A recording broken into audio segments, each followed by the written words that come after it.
You're listening to The Voice of Reason with Mark Reed and Ted Durden, only on LA Talk Radio. Good evening, and welcome to another. My erstwhile opponent says I don't Ted accept. Durden. I'm a Southern Democrat. And my name is Mark Reed, a West Coast Republican. And together we are the Voice of Reason.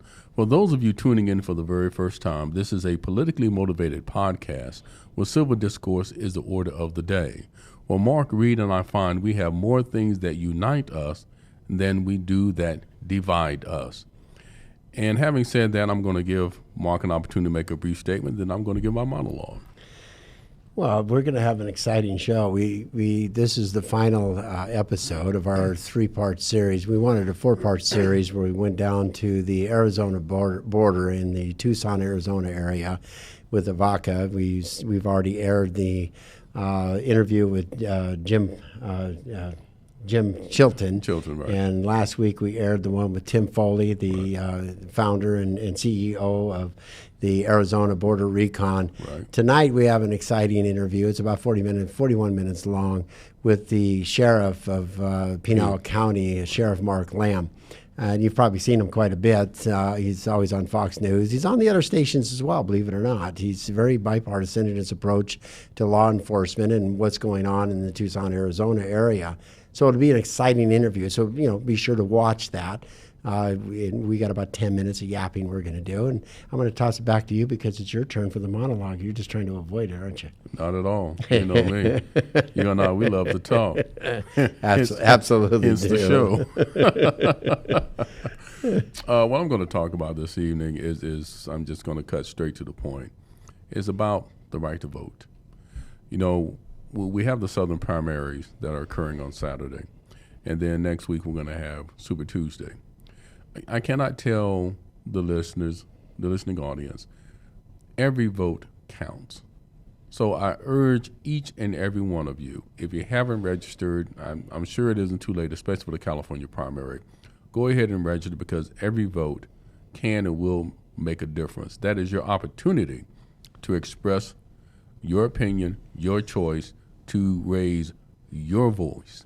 Now, talking about the primaries, and let's talk about the Democratic candidates. Keystone Cops on steroids. That's what I thought about the last Democratic debate. Oh, that was a slugfest. It was actually to any Democrat out there, I think it should be kind of embarrassing. It was. That's the best of the cream of the crop. I think some of the cream of the crop that should be on that stage were prevented from being on there. We discussed this earlier, who some of our favorites were. And I kind of liked Tulsi Gabbard. I thought she was a very good candidate, but she never gained traction. No, she didn't. But here's my whole point that I say that. Number one, as a Democrat, it was an embarrassment. The people that were those candidates that were on that stage should be embarrassed as well. But Mitch McConnell. Yeah. I'm not a real big fan of Mitch McConnell, but I give that man big props. He is an incredible strategist. He really is. Now, everybody is aware of the fact that Bernie Sanders is just rolling in. He is leading the polls in the Democratic Party.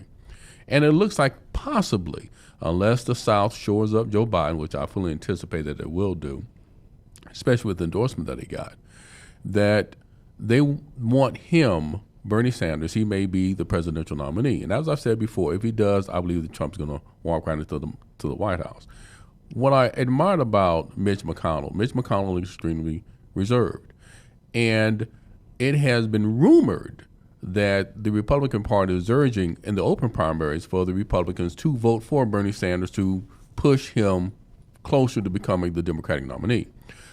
Mitch McConnell gave the Republican Party a warning, and I take my hat off to him.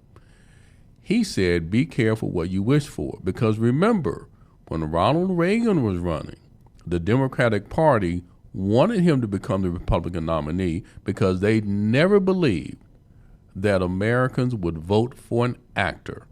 And look what happened. And needless to say, Ronald Reagan became one of the most effective and most popular presidential candidates that we have ever had. I like Ronald Reagan. Didn't vote for him, like I said, I'm a Southern Democrat, but I like Ronald Reagan. But at the end of the day, what this monologue is about, vote your conscience. Make your choice. You only got one shot at this. Don't waste it. Don't say that you won't vote as a form of protest, because what happens is the person that you may not want to be in the White House may end up in the White House. So cast your vote.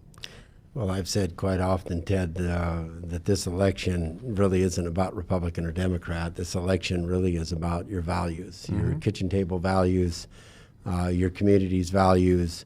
We have such a visceral community anymore. People, families being broken apart because of the political divide that's taking place. And I think everybody needs to sit back and really come to the exact conclusion. Look, you might win the political argument, but you're going to lose your community. You can lose friends. You can lose you lose a lot, and it doesn't really amount to anything, because at the end of the day, the people that you elect are going to represent your interest in the community. Absolutely. And so when you look at the mental health, the drug addiction, you look at the coronavirus that's going on right now, that America, on one of the episodes, we did the China RX, where all of the medications are produced, or China controls 85% of all the active ingredients.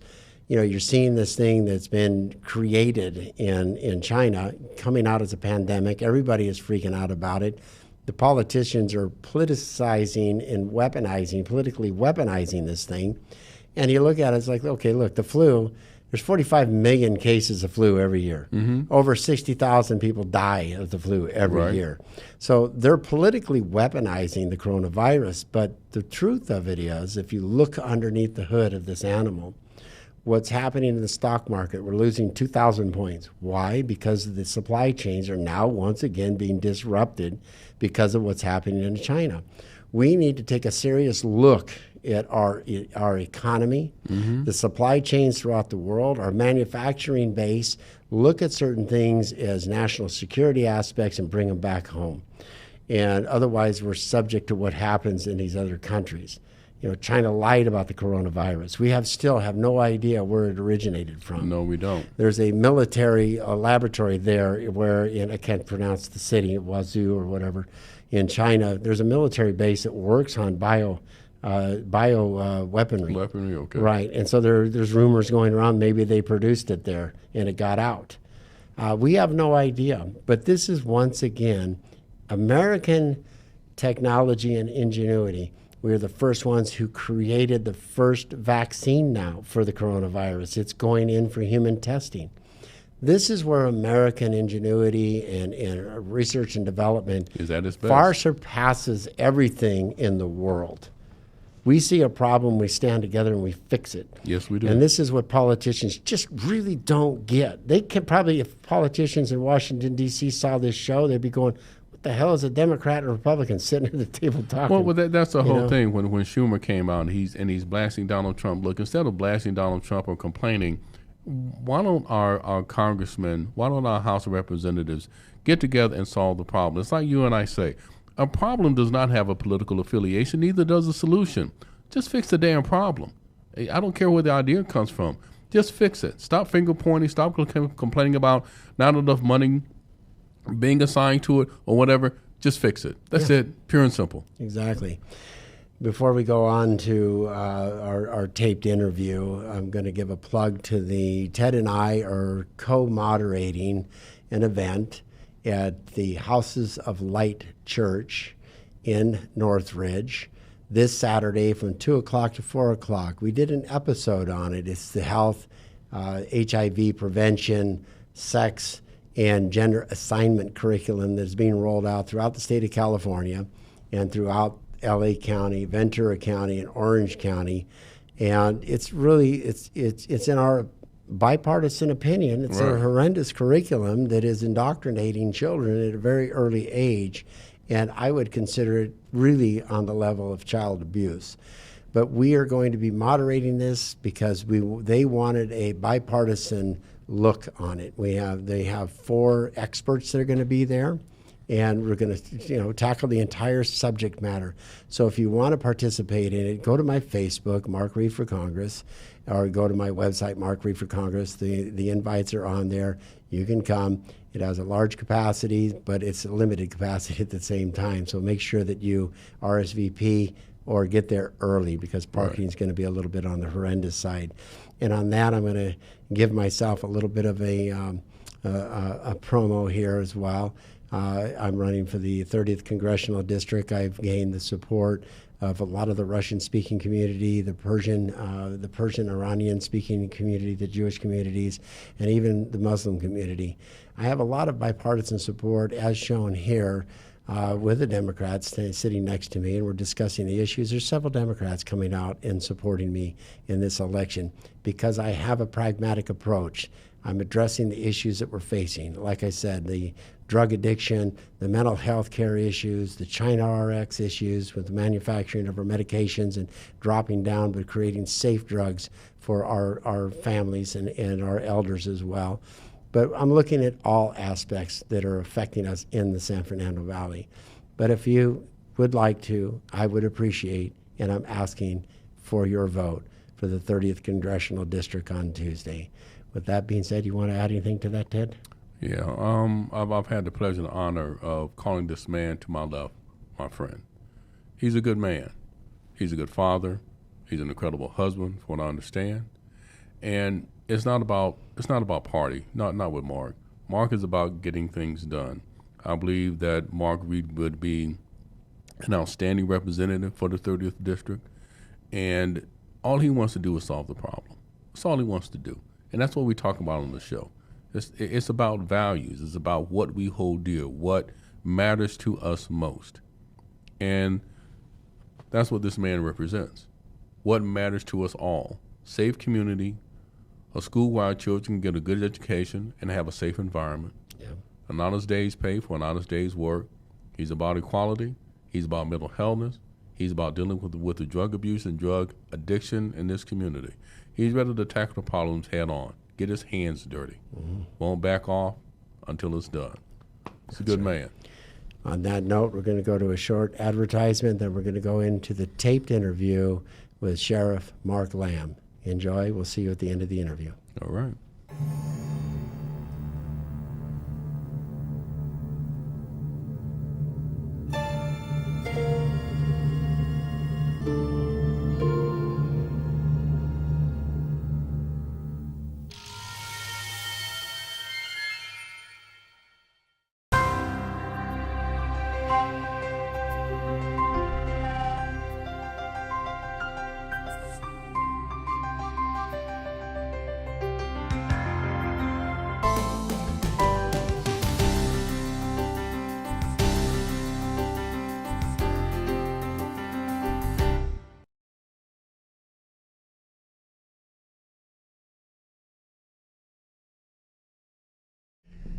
Hi, I want to welcome Rusty Levin and Harry Nabanian, both trial lawyers for workman comp cases. If you're injured on the job, don't hesitate. Contact an attorney. I did when I was wounded or injured on my job, and I thought I would trust my employer, and it didn't work out quite well, so I found Rusty Levin. Handled my case like a professional, worked out way better than any other lawyer that I talked to would have worked out. So Rusty, tell us a little bit about your company of Levin and Nabanian Trial Lawyers. So at our firm at Levin Nabanian Trial Lawyers, we handle all matters of workers' compensation, personal injury, and employment disputes, wrongful termination matters, and things like that. We were able to help Mr. Reed out with his workers' compensation case. Unfortunately, workers' compensation injury can be very stressful, intense situation. And at Levin Nabanian, we try to get you the most benefit we can of the law, while also easing the stress and anxiety that comes along with that situation, and getting you back on your feet. My partner, Mr. Nabanian, he handles the personal injury sides, and I'll let him take it from there. And just like all injured employees out there, anybody else who gets injured as a result of somebody else's negligence has rights, and the rights that they need to protect immediately. And they should do that by calling Levin and Nabanian Trial Lawyers and letting us help ease that tension off of you and get you the result you deserve, while also making sure that you get better in the progress. So we're here for you, folks. Levin and Nabanian Trial Lawyers is the best company for you to get a hold of when you're injured or have a personal injury. So give them a call at 213-232-4848, 213-232-4848. Thank you. And let them handle the stress for you while you recover at home. Thank you again. Bye-bye. Hi, we're here with Sheriff Mark Lamb of Pinal County. He's been a sheriff here for about the last 3 years, and we're going to have a stark, frank conversation about the real deal on the border, the series that we're doing here in February.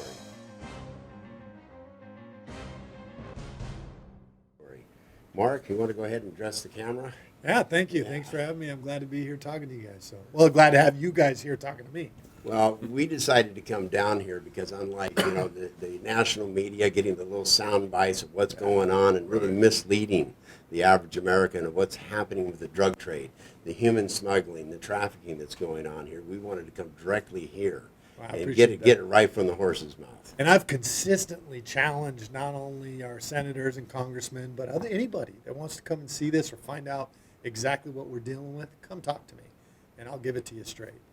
And it's not about politics. I'll meet with people and I'll say, hey, look, forget your politics, forget what you've heard through the media. I'm telling you as a sheriff of this county that we have a border crisis and that we need to fix it. And hopefully that means a lot to them. Well, the border crisis is, you're identifying it. In our pre-conversation, you're identifying it. These guys are businessmen. That's right. They understand exactly what their business is all about. Even though the Mexican government says, look, if you stop buying drugs on the American side, it will stop. That's not true because they shift their businesses and products. Yeah. Like you were talking about. Give us a little bit about the hash oil that they mix in for the vaping sticks. As we've started to legalize a lot of the marijuana in certain states, what we've seen is the cartel's not getting out of that business, first of all. We can come back and circle back on that. Right. But what they've done now is the marijuana they were bringing up through our county wasn't the best marijuana anyway. And so what they've started doing is they've started taking it, stripping it down with butane, and creating what we know as hash oil or honey oil or wax. Mm-hmm. These kids call it either oil or wax. They're stripping the THC out of the marijuana plant, and it comes out in like a honey or a paste or an oil.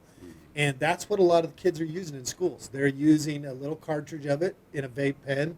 It's pure THC. And in Arizona, it is no longer possession of marijuana at that point. It is now a class 4 felony narcotic. So it's important that people understand that what they're bringing across now, they're catering to what we as Americans want. You brought up a really one. Everybody's hearing about fentanyl coming over here and the opioids that are coming over here. But the fentanyl, you were talking about how they're cutting it with the honey oil now and going into the vape pen. So even though the kids think that they're getting straight THC, they're not. They're getting other drugs. The cartel's putting fentanyl in just about everything. They're lacing the marijuana with it. They're putting it in the heroin. They're putting it in the meth.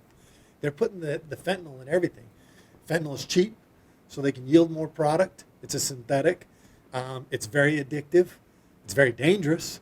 That's why we're getting a lot more overdoses than we've ever had. Right. We had a straight week where I think we had an overdose every single day. I look at my phone every morning, and I usually get an email saying that we had to administer Narcan to somebody. Right. Just the other day, I was out patrolling, and I showed up to a lady's house. She had shot up heroin. It could have very well had fentanyl in it because she was almost dead. I think they administered Narcan to her and brought her back. So they're putting it in everything. The cartel wants you to be addicted to their product. They want you to keep coming back and buying from them. Ted, and it makes a lot of sense from that perspective because, again, like you said, it's about a business. And what they have to do, like any company or any corporation, they have to keep a steady stream of customers. Yes. And so how did they do that? They found a way, make the oil, put the fentanyl in it, again, which is highly addictive. And this isn't the sort of thing that you hear about in the media. This is why Mark and I are down here. And I'm a Southern Democrat. I'm a conservative Democrat. And it pisses me off when I see my Democratic constituents, my fellows, only focus on immigration as it relates to the people coming across the border illegally because they want to pull at the public heartstrings. Yeah. They don't look at people like you. They don't look at people like Tim, who does the Arizona border recon. They don't look at Jim Chilton, who has to deal with all these problems with the drug trafficking that comes across the border. They choose to ignore that.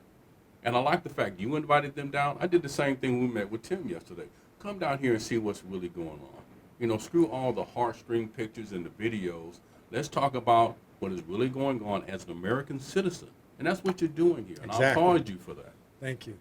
And that's what we need, is because they don't know the story. I tell people all the time, this is not about immigration anymore. No. This is about human trafficking and drug trafficking into this country. And if you care about humanity and human beings, then you should absolutely care about border security. Right. We're not telling people they can't come to this country.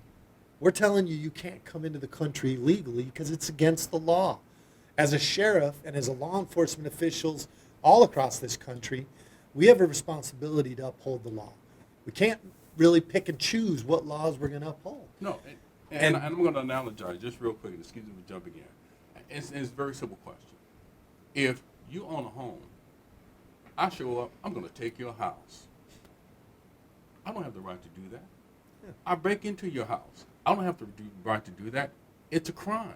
So why are they trying to treat this differently? A crime is a crime is a crime. Right. And you commit a crime, you have to suffer the consequences of it. We had an off-camera conversation, and you talked about the humanitarian aspect of it. You actually get calls from the cartel. We've got a guy or a person here, a mule, that looks like they're about to die. They broke their leg. What do you do when you get that call? During the summer, we get an incredible amount of calls. Just to give you an example, several months ago when it was still hot, we had somebody in that particular group, smuggling group, called 911, because they will call 911. I think it surprises people. And they'll say, hey, this guy's not doing well. We're going to leave him right here. And so then we took our helicopter down with Border Patrol. We had to find this guy in the middle of the desert, wherever he was, found him laying underneath a Palo Verde tree. We had to give him 3 bags of IV to get him back up and being able to get him on the helicopter. And during that time, there were 7 more 911 calls for service for people that were either lost, hurt, or whatever. And these aren't these are smugglers that are calling in. So we spent a lot of time and a lot of resources, a lot of money saving people out there in the desert that the cartel could care less about. Americans don't understand that these people that want to come here, they're paying anywhere from probably $3,500 to $5,000. And then the cartel's telling them you need to carry these drugs across too a lot of times. Right. And then they're making them pay that up front. There's no money back guarantee. So if the law enforcement, the sheriff catches you coming into this country illegally and you're carrying a backpack of marijuana, you're going to catch charges.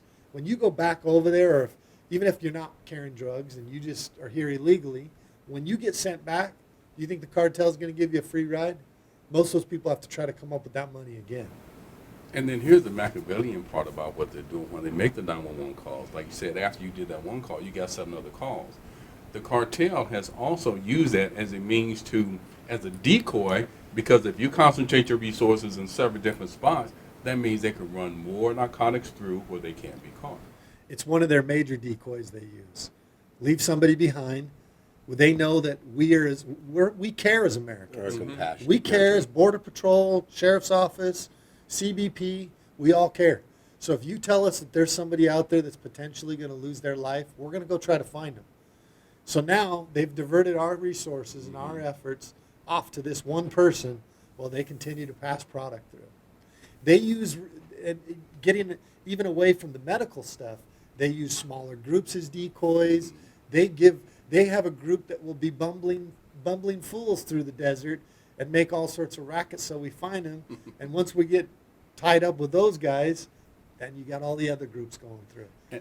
And Now, it's let me, all, let me let me Go ahead. get into this one here. You know, everybody uses that humanitarian and the feeling bad about the families being separated and so forth. How often do you have to make calls to your local constituents about an overdose? Oh, a lot, and here's the other thing. People worry about separating families. Unfortunately, we do it every day. Right. If you commit a crime, we don't go to your house. Let's say it's a domestic violence issue, and we show up and we have to arrest both mom and dad. Mm-hmm. We don't say, hey, there's kids here. One of you, we're going to leave you here. You commit a crime, we have to take you to jail. Exactly. It's unfortunate. Right. And the Border Patrol is put in a situation because somebody's parents, and the cartel is using kids, first and foremost. Let's get it out there. The cartel is using kids to be able to traffic people into the United States because they know we're sympathetic to that. But there have been families that have tried to come here. Why are we not talking about the irresponsibility of those people, those parents that brought their child to another country illegally, crossed over, with no food, no shelter, Why are we not talking about how bad that was of a decision for those parents to bring Because them that's across? not good for reelection. Exactly. That's a simple But that's the bottom line. reality of it. I was on a phone call with about 70 moms, survivors. Their children overdosed and they didn't get pulled through. They died. You talk about heartstrings being pulled. When you have to listen to a mom and the fact that there's no resources for them to get help for their kids, but yet the drugs continue to keep flowing through. So I always look at these politicians and say, look, you need to focus on the right issue, the right situations that are happening. And this is what you have to deal with when you have to make that phone call. If you find somebody dead, you know where it came from, especially right here in the corridor. If you have somebody who's overdosing or dead, that's a devastating hit for the entire department, I'm sure. Absolutely. And we do it all the time. And we work with, so DEA has a program called HEAT, where when we get an overdose, we work on trying to track backwards from where they got the Right. drugs, and then we try to hold somebody up the chain responsible for that overdose. We talked a little bit about this before. Mm-hmm. In Arizona, we get a lot of, they estimate that 40% of all illegal drugs that are in America come through the borders of Arizona. So first and foremost, that's a problem. 40%. 40% of all illegal All drugs the in this illegal, country. right Every here state. in this corridor. The majority of it does not stay here. This is where the cartel gets the least amount for their product. So they want to push the product out to places like Ohio and Iowa and Kentucky and Illinois and Right. places all across America. So we feel it very important to protect the rest of America. Just to give you an idea of how true that is, we probably, in Arizona, I think a couple of years ago, we had about 750, I don't remember the exact number, overdoses in the state of Arizona. In Columbus, Ohio, last year they had 2,000 overdoses just in the city of Columbus. Mhm. In the entire state of Arizona, we only had 700. If you go out there, the increase in amount of overdoses, heroin use, methamphetamine use increases substantially because that's where the cartel is That's where the targeting their product's product going. to. It goes all over the country. Right. But those are your primary areas. Those are where they're catering to, and we see it every day. I talk to sheriffs all across this country, especially in that area. The fight is real for them. In many cases, most of those states like South Carolina, North Carolina, those places, they have more crime committed by people who are here in this country illegally than we do out here. So it's not a problem that we face just in Arizona. This is a problem that we face as a country, nation. as a nation. And so that's why I take this so serious. That's why I try to do my best to protect the borders and stop what I can, because next stop is America, anywhere in America. You know, I've testified in front of the FCC on 4 different occasions about vertical integration and consolidation of media. So it's the false. Everybody says fake news, and it's fake. And it's not fake news. It's not false news. It's a agenda that they have. It's their agenda, their interpretation. So when you're out there, when we were out there talking to Jim and Tim, Jim Shelton and Yeah. Tim Foley, they talk about the different elements within the community that look at Tim and say, you're a racist, you're a white racist, you're this, you're that, you hate people, right? With Jim Chilton, he's facing real serious dangers of being able to leave his house, not coming back. Right. What do you say to the general public about this attitude that they have, these poor people? Do you see a lot of poor families coming through, or is it mainly the business aspect that we're talking about? So with the camel, they're all in camel gear. Yeah, everybody we find is in camouflage, carpet shoes. Right. What I say to those people is, what about Americans? Right. When are we going to start caring for the Americans that are affected? The angel moms, all those people who have lost children at the hands of somebody who was here in this country illegally. Or the amount of cattle that die every year because of whether they kill the cattle, whether they leave a tuna can out in the desert and the cattle chokes on it, Right. cut fences, all of those things have a tremendous impact. I talk to those ranchers a lot. Back when they were kids, when they were 10 years old, they could go on a horse ride and be gone all day with a little rifle in their scabbard and no problems. Those guys cannot let their kids out of sight nowadays down on those ranches Right. because of the dangers that those people that are here illegally pose to them. Right. This is America. Right. And I think recently America needs to open their eyes. I think they've had a real harsh view of how violent these cartels are. We had 9 Americans killed just 60 miles south of the border, 70 miles south of the border. Mm-hmm. 6 kids, 3 women, Right. killed in cold blood. I've talked to the families. The women pulled up after they were shooting at their cars. They got out of the cars, put their hands up, and the women they gunned those women down in cold blood, shot all the kids, and left 5 other kids for dead. Right. That was the Mormon. That was the Mormon families there, They the got big killed. battles that are going on for that corridor, that drug corridor. We've had 44 bodies uncovered in Rocky Point, which is a very common vacation place for a lot of people here in Arizona. It's just about an hour and a half, 2 hours south of the border, maybe 3 hours from Phoenix, and beautiful place. 44 bodies, and then a month or 2 months later, 10 more bodies Right. found there.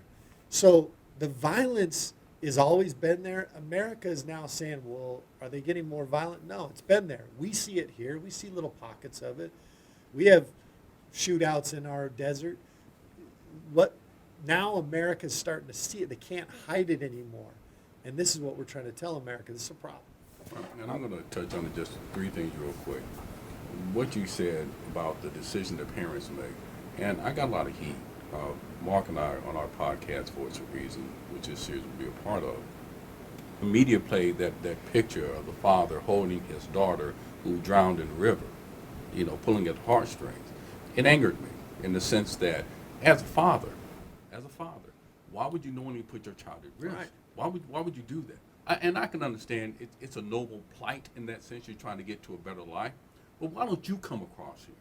Yeah. And if you're going to do that, put yourself at risk. Why put your children at risk? I can't feel sympathy for you in that sense. And if anything else, I resent you as a parent for putting your child at risk, number one.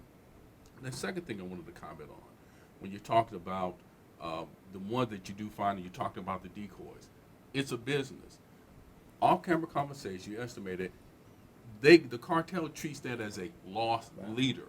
They look and anticipate losing between 20 to 25% because that means they're getting between 75 and 80% that comes across the border that goes out across the United States.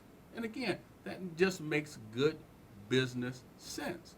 And then the final point is, again, it's a tragedy that the media, like I said, it's not fake news per se. They just choose not to focus False on narratives. it. Yeah, they just choose not It's to focus what on it fits their agenda. Right, exactly. And, Mark and I, we don't come down here with an agenda. We're just looking to put the truth out there. And I hearken and I miss the days of Walter Cronkite where he just put out the news. Yeah. And let the American public, they can form their own opinion. That's what It's they can very do. little of that anymore. No, You very know, it's little small of that. pockets of it, guys like you guys who go out, but the big medias have gotten away from that. It's about selling. It's about dollars. It's no different than the cartel. The cartel's about money. Mm-hmm. The media is about money. They want to put money in their bank accounts at the end of the day, and if they have to sell you some salacious stuff, then that's what they're going to do. We talked about the cartel. The cartel. If you take, I hate using this as business because I don't want to equate this business with the cartel, but it's a business that everybody knows, which is Walmart. It's a Right. big business. They have a big store. They have an acceptable loss margin. And I don't know what that is. I would estimate it's probably around 15%. That means if somebody steals or they have less than 15% product damage or stole, then they probably are not going to change their business practices.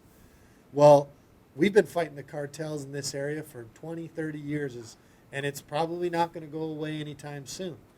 And that means that we have not yet hit their profit loss or their loss margin that they have set forward, which we hear is anywhere between 20 and 25%. Right. That also should tell Americans how many drugs are coming through that we don't catch. We're 75% more than what we catch, and we catch a lot. Right. Well, you bring up the concept of Walmart and their lost product loss. They're insured for that. Yeah. Okay, so they really don't care. They anticipate that loss. However, the cartels, their loss is only protected by what? Violence. That's right. And that's why you see so much violence. And, even the people that come to this country, a lot of people don't realize, they're under a plata o plomo mandate, which means the cartel went to them and says, okay, we're going to either shoot you or give you money. Plata o plomo in Spanish means silver or lead. So either you take the money or we kill you. Right. And either way, the cartel is going to get you to do that job. And so we run into that too here, and we're not immune to it in this country. We talked a little bit about it before. That corruption can come over here. There have been law enforcement along the border on both sides, Mexico and the U.S., where the cartel gets to their families too and says, hey, you either take this bribe or we're going to kill you and your family. So we talked a little bit about it as well. You don't see as many not drugs, but guns coming through because they know already if they start packing guns constantly, you're going to end up stepping up your enforcement. Yeah, it's bad for business. It's bad for business. And it depends on which cartel too. So what we have is we have mostly Sinaloa cartel, Chapo's group, Right. A faction of that brings up through here. It's there, and these corridors. I hate to even say it because it's in our country. The cartel believes they own these corridors. So well, if effectively they do, don't they?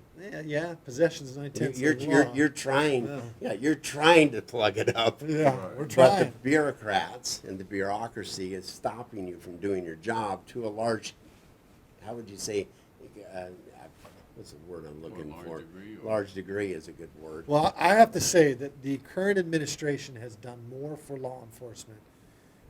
I don't know if we've undone the previous 8 years, but they have done more for law enforcement and for border security than we have had in a long time.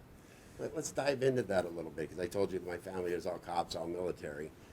What else can be done? Because legislative process or laws have to be changed in order to unshackle and unhandcuff you to do more. What would you like to see? We've got to do, the president's been spot on from the beginning.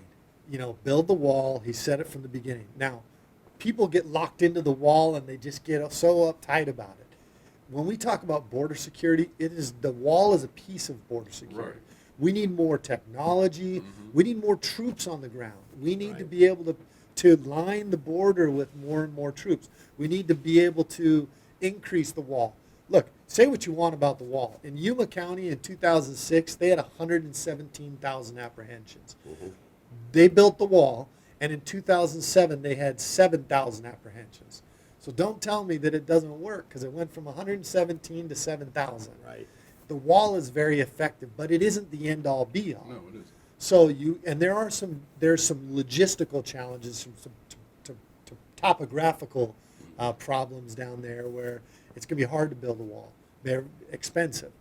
Well, But those are the areas where if you can create funnels, you can create choke points, then we can increase our forces on those choke points as well. If you let the troops do it, just like the military, if you let them do their job, they can do it. Exactly. Well, you're talking about law enforcement. Law enforcement can only enforce the laws that are on the books. That's right. So the different laws that shackle you, though, what would you like to see changed that would give you more, how would you say, abilities? Because the resources are one thing, more boots on the ground, more human intel, helicopters, and I want to touch on the Buffett part of that too. Is Okay. You get more resources, right? That's one thing, but what shackles you pertaining to law? You said that you can only prosecute somebody who's carrying 500 pounds, but the bales are only 50 pounds. So there's no prosecution. So- we need to start changing that. We, in the state, if they come into my county, we can prosecute them for 5 pounds of marijuana, a Right. pound of marijuana. Typically, those bells are. The federal, when they're in the reservation, they're under federal law. Right. And the feds have a threshold of 500 pounds.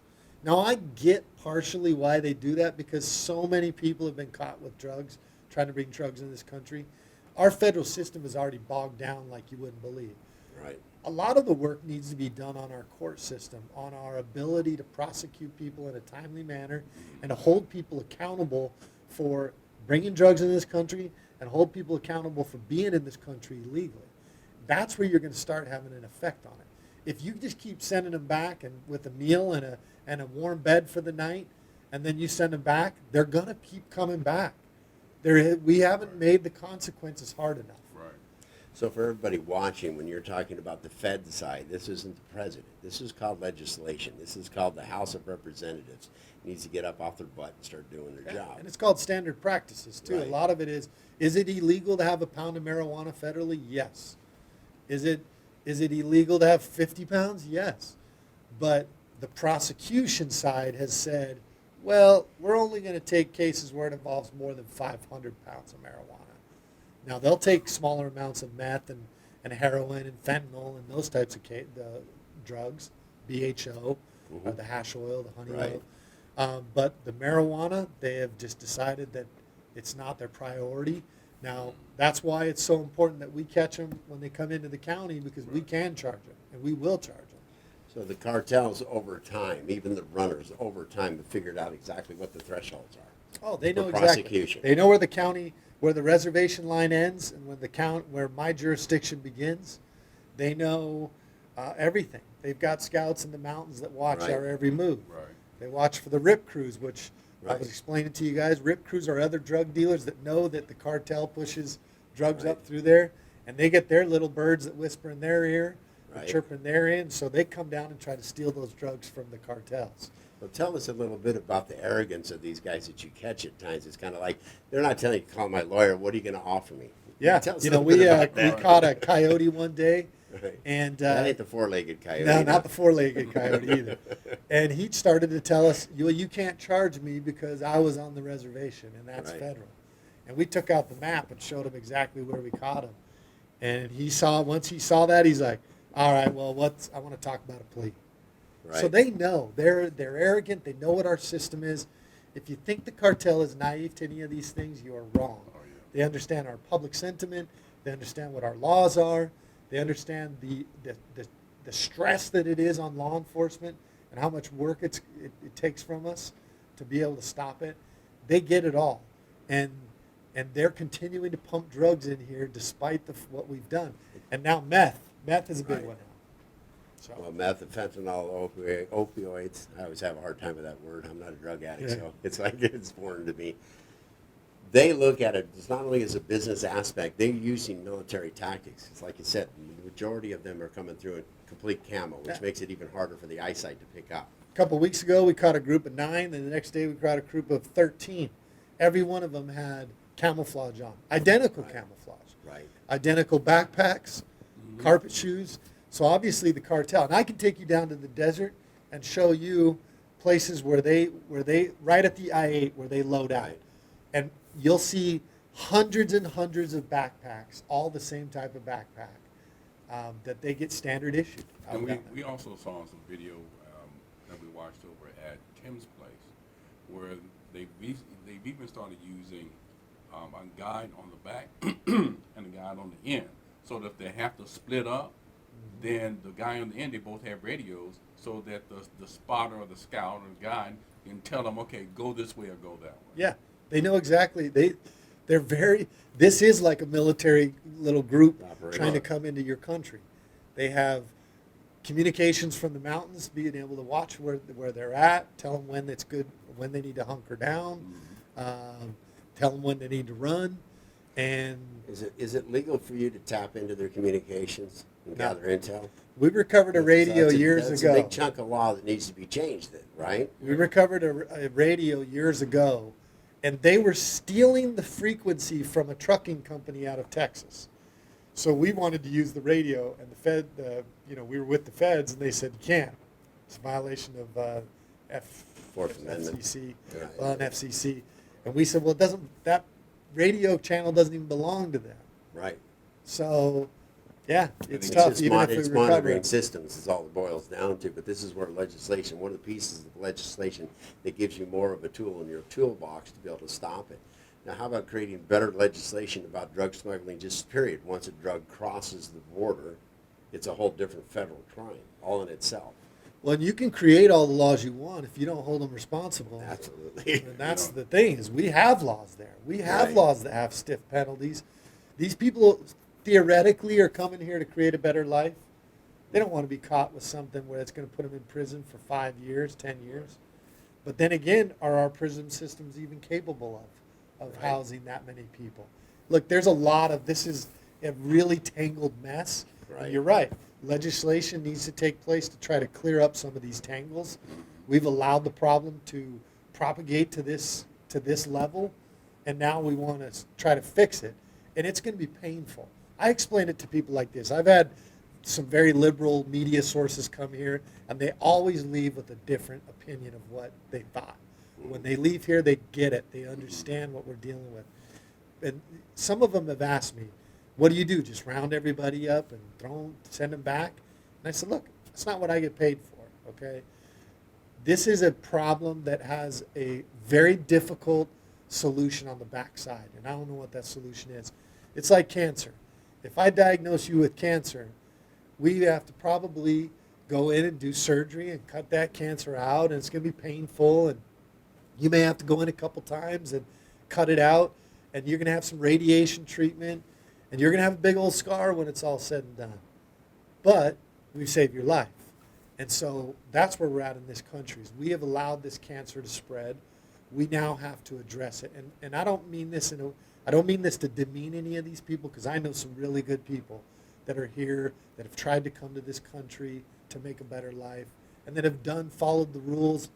This is about allowing the cartel as that cancer to infiltrate our American way of life through exploiting human beings and through bringing drugs and affecting every one of our families. Well, the greatest part of this country is we're run by a set of laws, and that's it. It's law and order.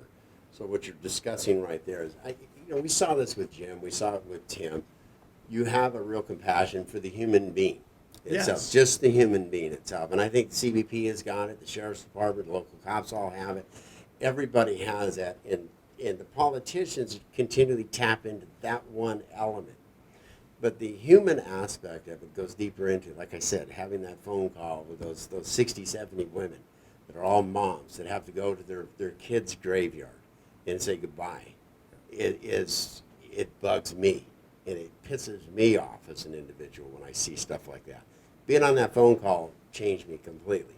And I've been around drugs, not doing them. I've been around them. Let's get that clear. I've been around them, and I've done a lot of counseling on drugs. Every one of us kids. have been affected Yeah. by drugs. Like every family in this country. But they don't see the ripple effect it has to entire communities. Nah, they don't. Tim was talking about how the local bar over there, it has a sign in the bar. It says, Tim Foley's not welcome. And they're all meth addicts in there running around. The cancer, like you said, in a community is devastating. So when you dive into and you talk to the moms that have lost their children, you talk to the parents that have lost their children, you talk to a father that's completely has had his masculinity ripped out from him because his daughter's been raped or molested or killed by these animals. It's got to really get to you and piss you off. Oh, it does. It does. And the other side of it, too, is there are people that have gone through the process. I was listening to Charlie Kirk the other day. He was talking to a girl from Africa. Right. And she was asking questions about immigration. He said, look, did you go through a process? Yes. Took some time, right? Yeah. So why is it fair that somebody else gets to do it because they live right in Mexico, Right. that they get to circumvent that whole process that you went through to come here legally? And she understood that, and he says, look, it's not fair to everybody else who has done it right from other countries, and they've waited, they've put in the work, they've come here, they've got their visa, they live a life that makes sure that they maintain their visa.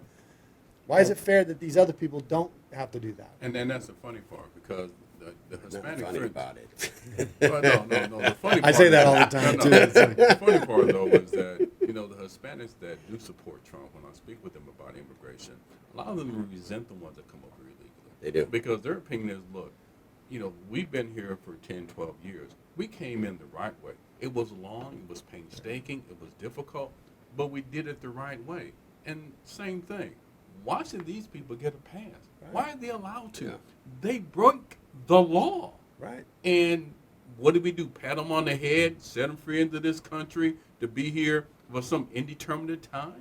It's not right. And It isn't everybody right. here illegally takes the spot of somebody who could have come here legally. Absolutely. So we have to adjust that, because we can only have so many people in this country, or else Right. we're gonna undo ourselves, whether it's water or food. We have to monitor that. So you have somebody that's waiting in Africa or Peru or wherever you want to say that to come here. They've done all the paperwork. Now you got a group of 13 that comes in illegally. Guess what? This person's gonna have to wait longer. Right. And And you even touched on it. It's not just Hispanics come across it illegally. You also found some Chinese that were being brought Just across the other border. day, I received a report where they had a truck, and it looked like an old, like a flatbed ranch truck. When they opened up that flatbed, 10 Chinese nationals in the bed of that truck, all like packed in there. Right. I'm claustrophobic. I would have not liked that. But they found 10 Chinese. We have found, other than what we call OTMs, which is other than Mexican nationals here in this country. We've found them out in the desert. You get them in carloads. You get a lot of people from Central America. Right. We've had Middle Easterners we've found here. It should be alarming to Americans. And Americans are forgetting the key part of this, which is what I touched on earlier. This is about humanity. This is about people being exploited by the cartel. And when they get here, half the time the cartel charges them more money when they get here. They hold them in a house in Phoenix until their family pays more money than what they agreed upon on the other side. They can do whatever they want because these people are they're beholden to the cartel. And so we've got to stop all that. And the only way to stop all that is to secure our borders. And it's not inhumane. I don't let people unwanted in my house either. If you want to come in and you need a meal, I will be more than happy to invite you in and feed you and take care of you. You can't stay there because I'm only limited. Right. And Well, America is the most compassionate country on the face of but the we've earth. got people that just feel like we should let anybody in our house at any time, and that's just ridiculous. You know, we have people that want to let anybody in your house. Yeah, they don't want them in their house. That's a very good point. That's an excellent You can't point. come into mine. Yeah. You're going to theirs. Right. Come on in to your house. Yeah, go over here And to he's Mark's gonna- house, and not he- my house. Exactly. Yeah. Getting into across the border aspect now, because we're looking at the feds and looking at the president even of Honduras. He's on the international drug smuggling list. Same thing with his sons. Okay, what else can we do federally to deal with that over there? Because that's why they're coming here for a reason. They're coming here to escape a lot of tragedy that's happening there. You know, and that's tough. We can't be the people that fixes the whole world. I mean, it hasn't worked. You know, sometimes you just have to let those countries figure it out for themselves. And I know that sounds very callous. For example, I have a family. I have 5 kids. I care what happens to yours, but I'm limited as to what I can do. I have my own responsibility in my own house. I can't go out and help every single house that has a problem. Right. You know, it's hard. Even as a sheriff, I see some kids that are in terrible situations. I see things all the time, and you want to scoop in and help them. Right. But I'm limited to what I can do financially or time-wise. We're limited as a country, and we have to look and see what can we do to protect. We may not be able to fix the problems in Honduras, okay? Those might be problems that just take too long, too much money. Right. But we can secure our borders while they're trying to fix their problems. And if we can help them, then great. But we've got to be careful that we don't get in. We're spending tons and tons of tax dollar money that we could be applying to protect our community. It's the old saying, it's the line is drawn in the sand. That's right. Right? So we know this as parents. We know this as husbands. When I draw the line in the sand, my family's on this side, your family's on that side. If I can help you, I'll Right. pass it over the line. So that line in the sand right now on our southern border is the border wall. It's we're gonna border bring- security. It's and the border border wall security is a piece part of it. that. Exactly. I've always said that to all the liberals I get into, heavy conversations with. It's an element of it. If walls didn't work, we wouldn't put them around our houses. I wouldn't have a wall around the jail. If the Vatican didn't believe in walls, they wouldn't have one around the Vatican either. Exactly. Right? So to answer Nancy Pelosi, it's not immoral, Yeah. right? And we have more entry points than they do. And if you don't have a fence around your yard, you can at least lock your doors and your windows when you go That's to right. bed at night. Every night. So, Mark, I want to thank you extremely you. for taking the time to do this interview and to give some candid conversation about what the hell is really happening. Man, we at could the talk border. for hours on Oh, I this. know we could. Trust me. And it's Well, I just- anybody who knows me, yeah, that's very factual, true. I can talk for hours. And I tip my hat to you guys. And I tip my hat to you guys for taking the time to come here. Oh, my Because, pleasure and honor. look, if you want to know you've got to just go out and see it for yourself. You can't trust the media these days as far as whether you're going to get the factual story. So thank you for coming and seeing it As firsthand. I said, I'm running for office. I want to see things firsthand. Good for you. I don't care if I was running for office on the Canadian border. If something's happening on the southern border, I'm going to go to the southern border and find out what's going on. Well, It's like kudos. mending our own fences. You don't send out a drone to look at it. No, you go over there and look at it, and you Yeah. fix it. So this is what needs to be done. This is what I think all 435 of our congressmen need to do, Amen along to with that. 100 of the senators need to do. They need to go out there. They need to look at the border. They need to talk to sheriffs like yourself that are being impacted. And this is about an what's invitation to any of you senators and congressmen that want to come down. We'll take you out and show you what we're dealing with, and you can see for yourself and speak intelligently about it. And trust me, the southern hospitality even here is unbelievable. Jim, his wife Sue packed up this it's a fabulous lunch. We parked in one of the prairies, had lunch, sat back. Jim is an unbelievable He's guy. a great man. Great man. He's a great American, you know, of good faith, solid American. And I can't believe 80 years old. He's still bringing all the media. Anybody who wants to see what's happening, he's willing to go out there.